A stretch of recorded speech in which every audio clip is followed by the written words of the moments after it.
Olá pessoal, tudo bem com vocês? Eu postei ontem a nossa atividade final, né? Como eu havia explicado desde o início da disciplina, essa atividade ela vai valer 80% da nota final, né? E cada fórum valeu 0,5, né, da nota final, somando 2 pontos. Eu queria explicar melhor para vocês o que eu espero dessa atividade, né, final. Vejam, não é nada assim de outro mundo, não é nada que vocês precisem inovar tanto assim, ou como eu coloquei lá no texto, né, não precisa se preocupar com questões de formatação, para que fique parecido com um livro didático e colorido e tal. Não se preocupem com isso, tá? A ideia aqui, pensem que vocês são professores de uma turma, provavelmente aí, ou de primeiro ou de segundo ano do ensino médio, tá certo? Que é quando a gente trabalha contos, tá?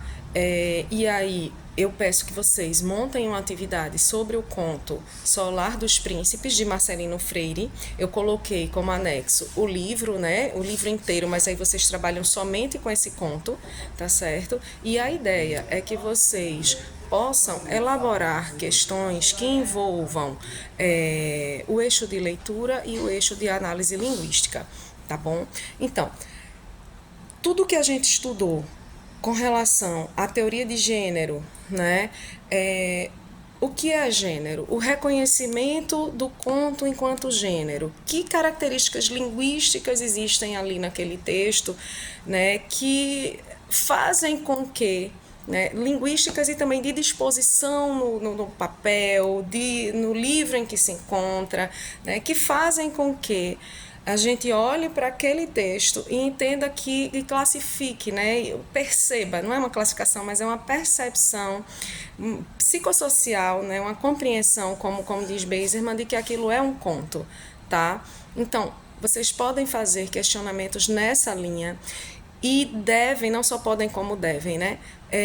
Devem também pensar na linguagem tão característica de Marcelino Freire, né? Dessa linguagem escrita, né? Mas com forte influência da oralidade. Né? Então, nessa relação, como é que vocês questionariam o estudante?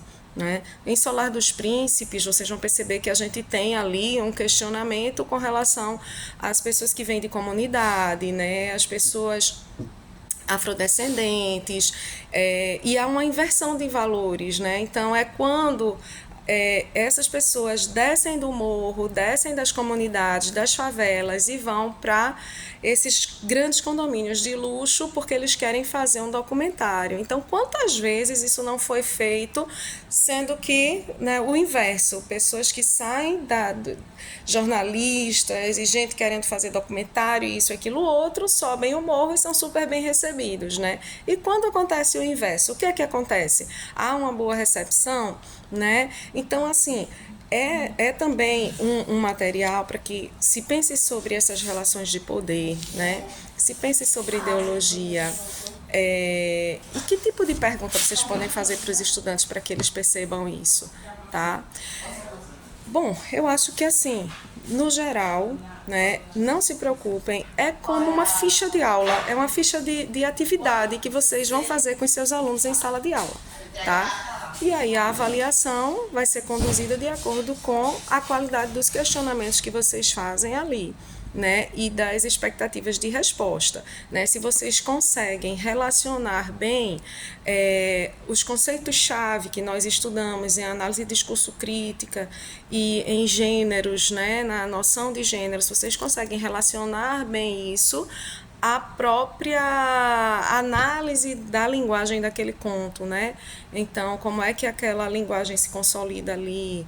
Será que vocês conseguem fazer alguma relação de um apagamento de sujeito, né? E um sujeito oculto ou um sujeito indeterminado e um apagamento de sujeito que foi proposital, né? ou uma utilização muito grande de uma determinada palavra para fazer a referenciação, né? Então, para conduzir, né, a coesão desse texto, um substantivo que se repete para estabelecer essa coesão. Será que a gente pode pensar sobre a escolha do vocabular, né, e o processo ideológico pesando sobre isso?